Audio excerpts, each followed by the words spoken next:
अस्सलाम वालेकुम जी। आज मैं आपके साथ बेसन की रेसिपी शेयर करने लगी हूँ। जैसे हम बाज़ार से लेके खाते हैं हलवाई स्टाइल, बहुत मज़े का ये बनता है। तो चलें इसे बनाना स्टार्ट करते हैं। ये मज़ेदार सा बेसन बनाने के लिए सबसे पहले एक बड़े बर्तन की मुझे ज़रूरत पड़ेगी और उसके अंदर मैं एक छन्नी रख लूँगी और 2 कप में इसमें बेसन को छान लूँगी। छानना यहाँ पे बहुत ज़रूरी है, डायरेक्ट इसमें नहीं बेसन डालना। 1 कप मैंने अभी डाल दिया, 1 कप मैं और डालती हूँ। दूसरा कप भी इसके अंदर मैं डालने लगी हूँ, इसको इकट्ठे को छान लेती हूँ। छानने की वजह से देखें ये वाला फ़ायदा हुआ है कि इसमें जो गुठलियाँ वगैरह थी वो सारी निकल गई हैं। इसको मैं एक साइड पे करती हूँ तो फिर आगे आपको दिखाती हूँ। बेसन को मैंने छान लिया और एक एक स्टेप आप गौर से देखेंगे तो आपका बिल्कुल बेसन बाज़ार जैसा बनेगा। और यहाँ पे मैंने 4 टेबल स्पून के करीब ये घी ले लिया है। इसे मैंने नाप करके रखा हुआ था और इसको थोड़ा थोड़ा करके इसमें मैं मिलाऊँगी। पहले इतना मिलाऊंगी और इसको अच्छी तरह हाथों की मदद से ऐसे इसको मिलाना है, जैसे कि हम समोसों के लिए बनाते हैं तो उसके अंदर भी ऐसे डालते हैं। इस तरह इसको मसलना भी है साथ। बाकी का ये ऑयल जो है घी वो भी मैं इसके अंदर डाल दूंगी और इसको ऐसे हाथों की मदद से अच्छी तरह मसल लेना। और सबसे जो अगला स्टेप है वो ये है कि हमने इसकी मुट्ठी बना के देखनी है। अगर इसकी इस तरह मुट्ठी बन रही है तो ये हमारा बेसन जो है परफेक्ट है। इस तरह मुट्ठी बननी चाहिए। और ये जो अगला स्टेप है ये भी बहुत ज़रूरी है। यहाँ पे मैंने 4 ही टेबल स्पून के करीब दूध ले लिया। थोड़ा थोड़ा करके इसमें दूध डालूंगी और इसको हाथों की मदद से मिक्स करती जाऊँगी। दानेदार बेसन बनाने के लिए ये वाला स्टेप भी बहुत ज़रूरी है। आधा टीस्पून मैंने पहले डाला था, आधा अब डालूंगी और इसको मिक्स करती जाऊंगी। यहाँ पे देखें जी, दूध मैंने अच्छी तरह मिक्स कर लिया है। और अब यहाँ पे देखें, कहीं तो मोटे मोटे दाने बने और कहीं बिल्कुल बारीक बारीक और कहीं बने ही नहीं है। ये वाला जो अगला स्टेप है ये करना भी बहुत ज़रूरी है। अब एक बाउल के अंदर मैं छन्नी रखूँगी और इस बेसन को अच्छी तरह छान लूँगी। यहाँ पे एक बाउल के अंदर फिर मैं छन्नी रख लूँगी और ये जो मैंने बेसन मिक्स करके रखा हुआ था ये इसमें डाल के छान लूँगी। यहाँ पे बेसन को मैं छन्नी में डाल के अच्छी तरह छान लूँगी। चम्मच की मदद से इसको सारी को अच्छी तरह इस तरह छान लेना है। यहाँ पे देखें जी, बेसन को मैंने अच्छी तरह छान लिया है और ये देखें यहाँ पे कैसा दानेदार सा हमारा बेसन तैयार हो गया है। आगे मैं अब आपको दिखाती हूँ। अब यहाँ पे मैंने ले लिया है आधा कप के जितना देसी घी और इसको मैंने मेल्ट कर लिया है। अब इसके अंदर मैं ये जो मैंने बेसन बना के रखा था ये इसमें डाल दूँगी। यहाँ पे मैं बेसन को भूनना शुरू करती हूँ। 2 सब्ज़ इलायचियाँ, उनके मैंने दाने निकाल के वो भी इसमें डाल दिए थे, मुझे दिखाना याद नहीं रहा। तो अब इसको मैं अच्छी तरह भून लूँगी। तकरीबन इसको 10 मिनट अच्छी तरह भूनना है। आग मैंने दरमियानी रखी हुई है, तेज़ आग पे इसको बिल्कुल भी नहीं भूनना।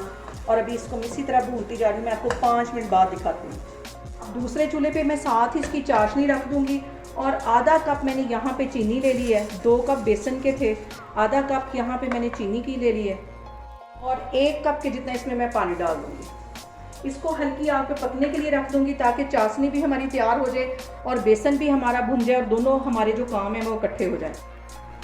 दूसरे चूल्हे पे मैंने चाशनी रख दी है ताकि वो भी साथ साथ पकती रहे और एक तार की चाशनी यहाँ पे बनानी है। और इधर मैं बेसन को भून रही हूँ और इसमें कंटिन्यूसली इस तरह चम्मच हिलाना है बेसन, वरना ये नीचे लग जाएगा। और साथ के साथ मैं चाशनी में भी चम्मच हिलाती रहूँगी कि ये चीनी हमारी नीचे ना लगे। और जब तक चीनी मेल्ट नहीं हो जाती इसमें भी चम्मच हिलाते रहना है, ये भी बहुत ज़रूरी है। यहाँ पे देखें जी, बेसन को भूनते हुए मुझे तकरीबन 5 मिनट हो गए हैं और इसको तकरीबन 3-4 मिनट में और भूनूंगी और बिल्कुल ये बाज़ार जैसा बनेगा। जो हम घर में बेसन बनाते हैं वो हमारा दानेदार नहीं बनता, बिल्कुल एक स्मूथ सी पेस्ट सी बन जाती है। इस तरीके से बनाएंगे तो बिल्कुल बाज़ार जैसा बनेगा। अभी इसको मैं 3-4 मिनट ऐसे ही भूनती जा रही हूँ, तो मैं आपको 3-4 मिनट के बाद दिखाती हूँ।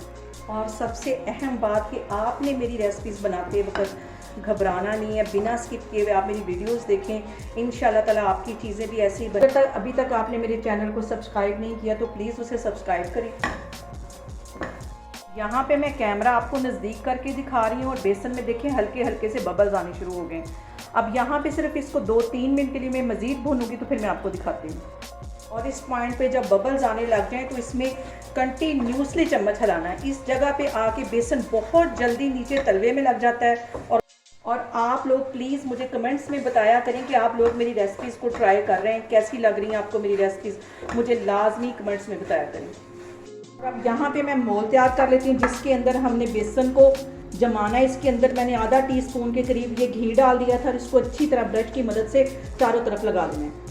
और अब यहाँ पे ये बताना भी बहुत ज़रूरी है, मुझे तकरीबन 10 से 12 मिनट हो गए बेसन को भूनते हुए, ताकि आपको अंदाज़ा हो सके कि कितनी देर। यहाँ पे देखें जी, चाशनी भी हमारी एक तार की बन गई है। अब इसके अंदर मैं डाल दूँगी और इसको जल्दी जल्दी मिक्स कर लेना है।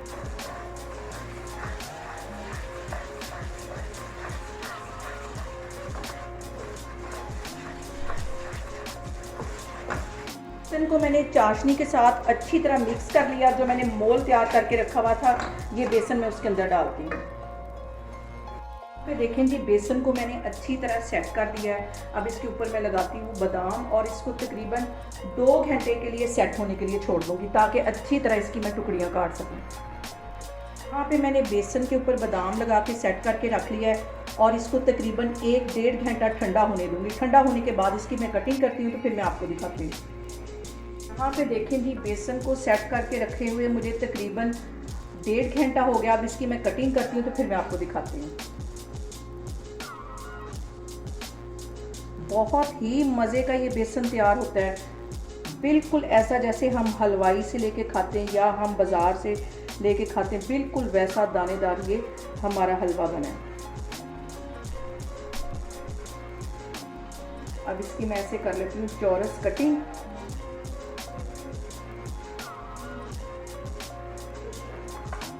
यहाँ पे देखें जी, मज़ेदार सा हमारा बाज़ार जैसा बेसन बन के तैयार हो गया। बहुत टेस्टी बनता है और बहुत ही इजी तरीके से। आप लोग भी इसको लाजमी ट्राई करें और मुझे कमेंट्स में बताएं कि आपको मेरी रेसिपीज़ कैसी लग रही हैं। और मेरी वीडियोस को ज़्यादा से ज़्यादा शेयर करें और मुझे सब्सक्राइब करें।